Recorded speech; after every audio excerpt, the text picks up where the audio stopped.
Commander, I did it! I figured it out, Commander! Commander, I figured it out! It's Mr. Beast, Commander! You figured it out! Mr. Beast, we just need to copy Mr. Beast!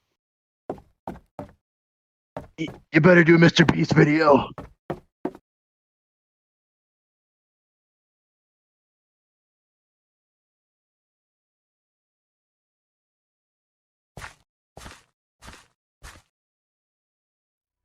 This is a mountain, and this is a recreation of the abyss from Made in Abyss. Once every month, I'm going to be taking on increasingly difficult challenges until finally facing the abyss. This is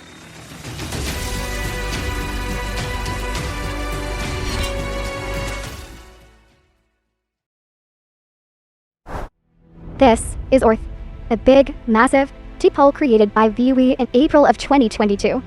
An almost one-to-one recreation of the netherworld from Made in Abyss, and about 13,000 meters deep, where one slip, or fall, would mean restarting from the top again. And we will conquer it.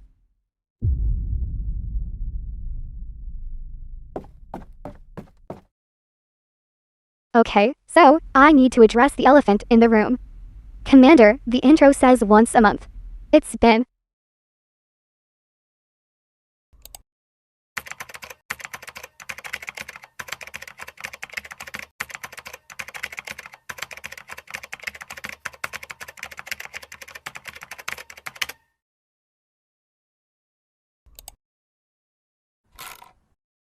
longer than that. Yeah, okay, my bad. This climb was seriously a lot harder than the others. Like, all of them combined, and then times 10 levels harder. I mean, to give you an example, it took us about 2 hours just to get to about here. We needed to get to here. Well, the other climbs only took 1 day to complete. This one took multiple, and with scheduling issues, it ended up taking a lot longer than I wanted. Sorry. I mean, it took so long that I started using TTS in my streams. But it's here now, and it was a journey worth remembering. So we'll just say, it's better late than never. Also, slight spoiler warning for if you haven't seen Made in Abyss yet. And so yeah, we headed into the abyss on our first journey, unsure what to expect or where to go.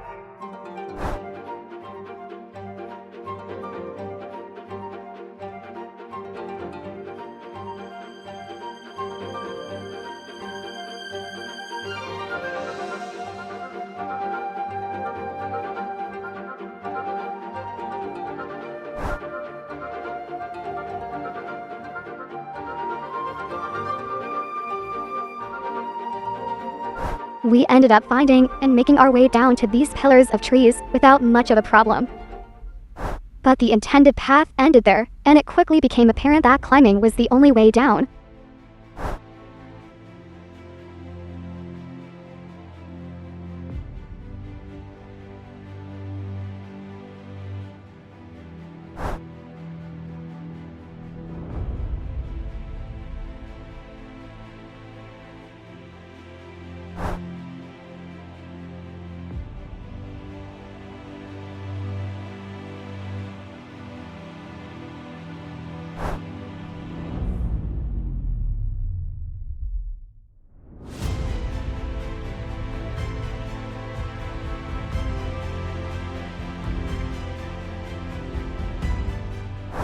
Making it to the end of our first real major climb, the reality of this challenge quickly set in.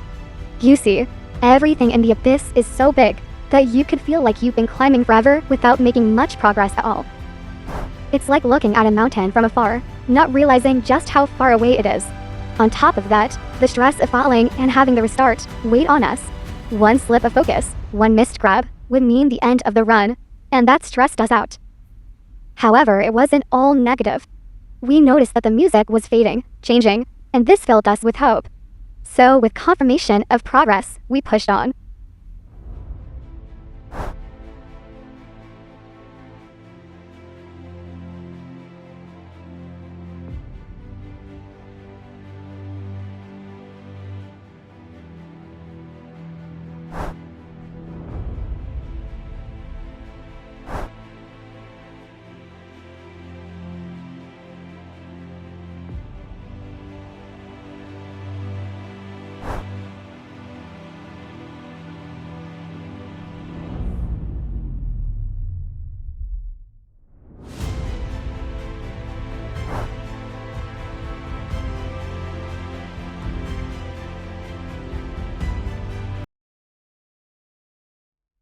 First death. And if you're as confused as I was about how I died, that's normal. You see, even though the world had my preferred climbing system, there were many bugs and unexplained deaths. Our working theory for that one was that we somehow climbed into the ground, resulting in a death. But in trying to recreate that scenario, we had no success. The forces behind these unexplained deaths was as if the netherworld itself was fighting against us.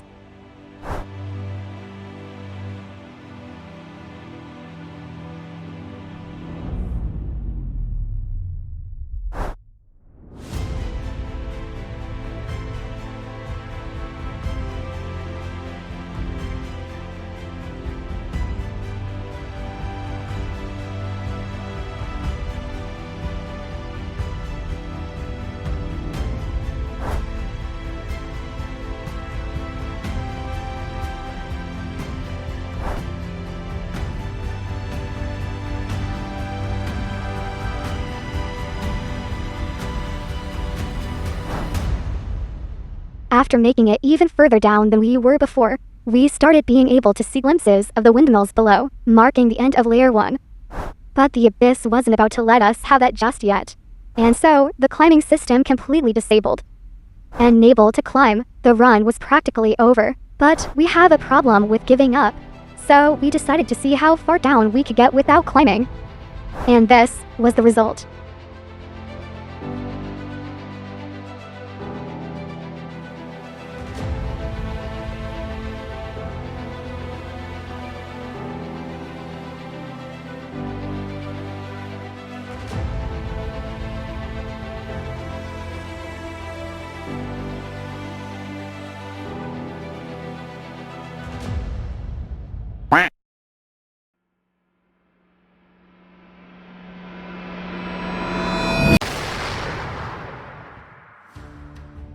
At the start of day 2, we decided to try the elevator in the middle just for fun.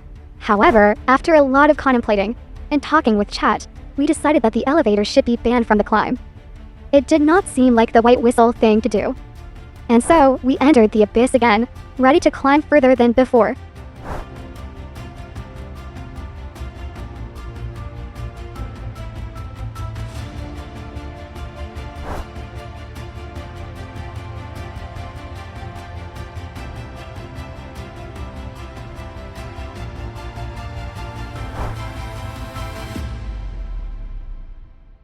However, it was seeming like today was just not our day. Death, after death, after death. All in the same spot, all at the very start of the abyss. We even got baited by this fake rock one time. When we finally made it past, we couldn't help ourselves but to lay down and take a break.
After reaching the bottom, we were relieved, but the day was quickly coming to an end. Before we turned in, we shared some thoughts about the climb and what makes it so difficult. We mentioned how, because everything doesn't have a texture and is just different shades of gray, it is very hard to tell how far we've come and how far left we have to go during a climb. But with that said, we set up our camp, and day 2 came to an end. Starting off day 3, we were very confident, and rightly so. Very quickly we made a lot of progress. But the abyss was not having it. First, we got stuck in the wall mid-climb, resulting in a death. And after making our way all the way back, the climbing system broke once again. And so, we decided to call it a day. Starting off day 4, we instantly soft-locked ourselves. Making sure to not get soft-locked, we continued our slow descent.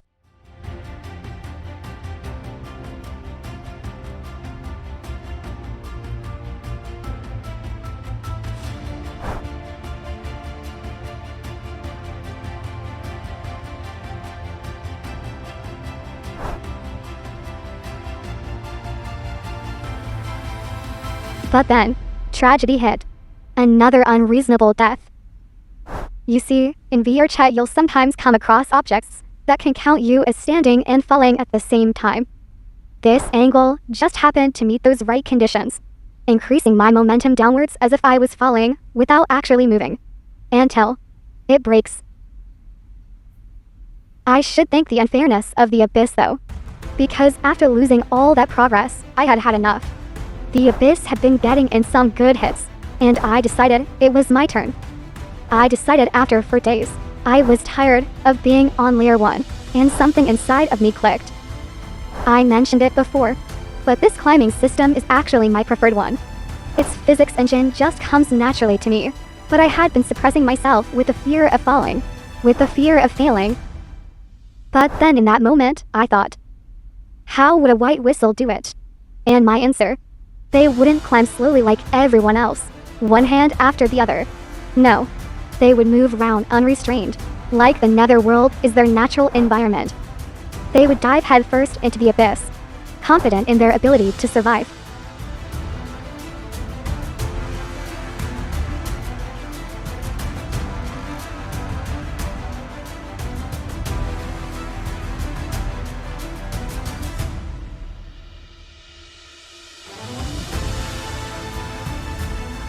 Regaining the progress I had just lost in mere moments, we continued the climb, using this newfound ability of controlled falling sparingly, as we still weren't fully confident. Even so, we made much more progress than before. Much more quickly.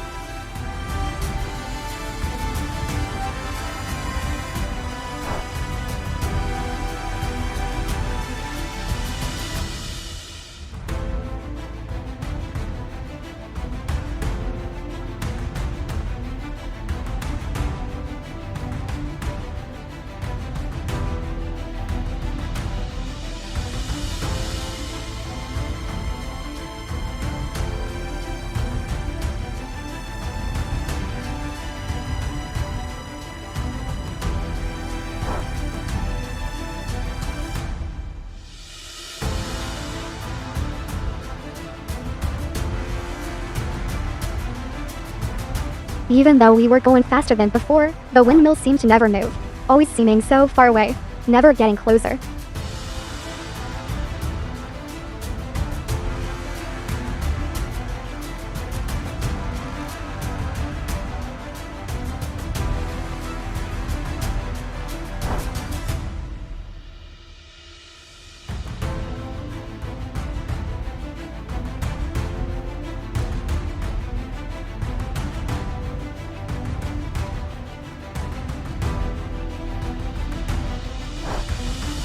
With the floor of layer 1 in sight, day 4 comes to an end with a familiar fate.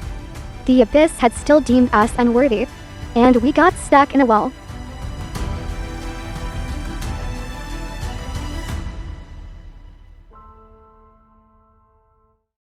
At the start of day 5, we wasted no time before diving back into the abyss. We wanted to seize every moment we had where the climbing system didn't break in some form.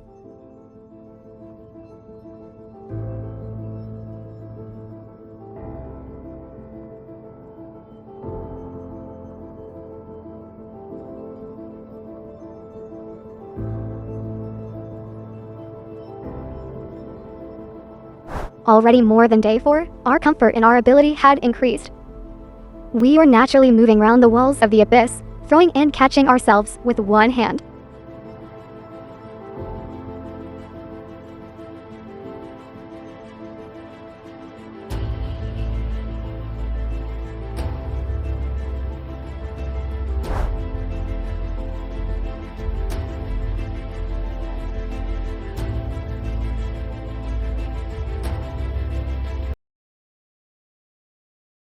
Now, if you're really confused about that death, that's fair. Let me do my best to justify a reason. Right here when I touched this slope. That angle was enough to make the game think I was falling, and so touching the ground caused my death. Here is actually the following attempt, in which the angle saved me. Of course, it only looks like it saved me, but the game still thinks I'm falling, and so death is inevitable. We started picking up a sense for which angles were safe and which were not. It was like a war on geometry, and we learned to avoid the deadly angles fast.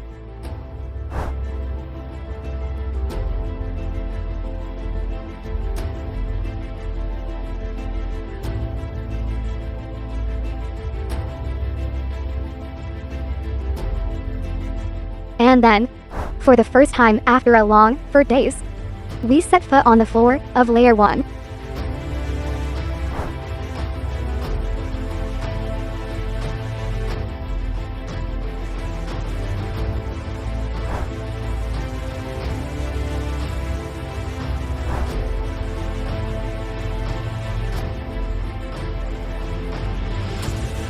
Unfortunately, it was not long lasted, but we headed straight back, our skills slowly improving.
At the entrance of the second layer, there was a small campsite with some other individuals. We took that time to rest, and before long, we descended into layer 2. Now, just to give you an idea, making it this far has been a challenge and a triumph. But we're still only about here. About 1,350 meters down. 1/10 of our total. But anyways, back onto the video.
And just like that, from one misgrab, we fell from layer 2, 6,000 meters down, to layer 4, putting an end to that run and concluding day 5. Day 6 was different.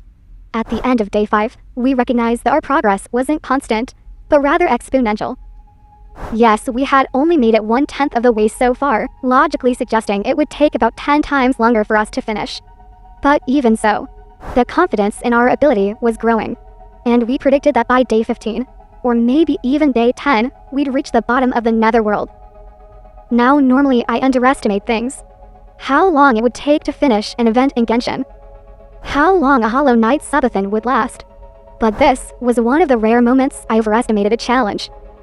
And underestimated myself.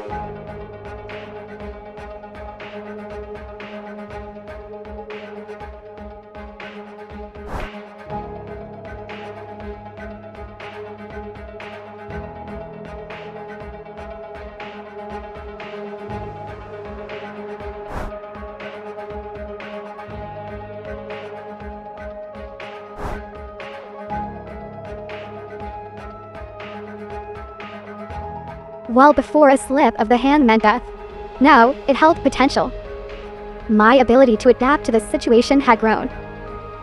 And now, coming up on layer 4, knowing from my previous attempt that the water won't break my fall, I adapted and found another way down.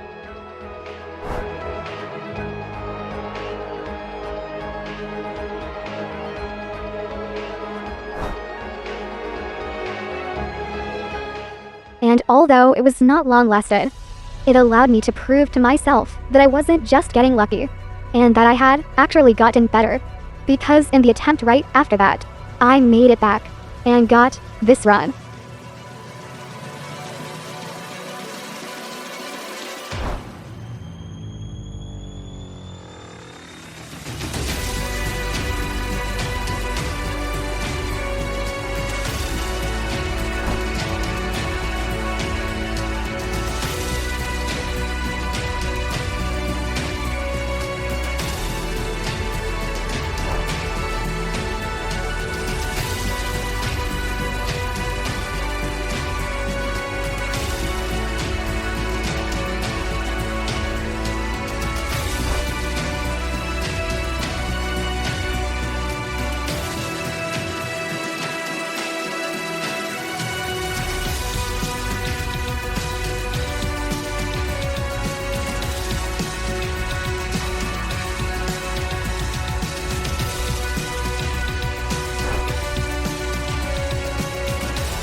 I had made it. The bottom of layer 5. The altar of the absolute boundary. But the abyss wasn't going to let me go so easily. In one last attempt to stop me, I once again got stuck in the wall. But I was stronger now.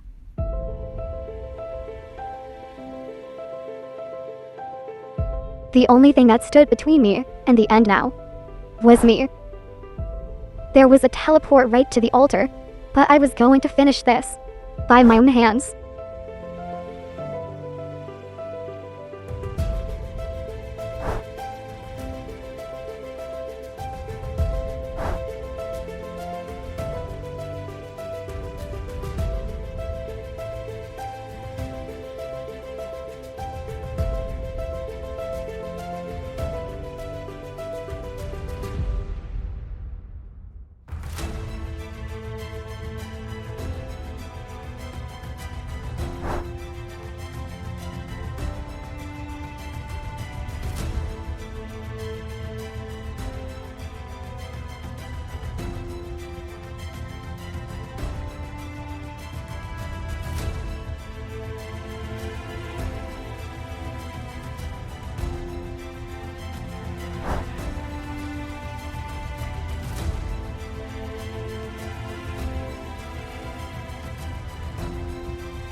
Now, standing at the end, I prepared myself to seal the deal.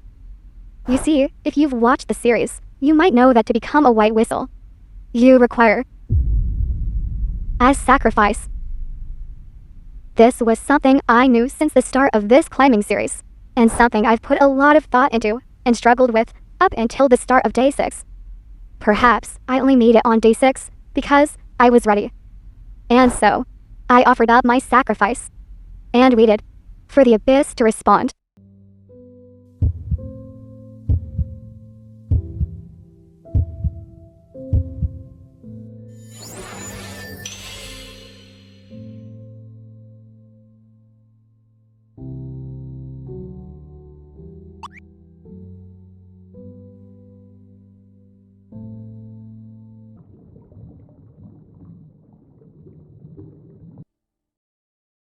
You are worthy of being a white whistle. I didn't know those words were what waited for me, nor how much they would mean to me, but I had done it. I had conquered the abyss.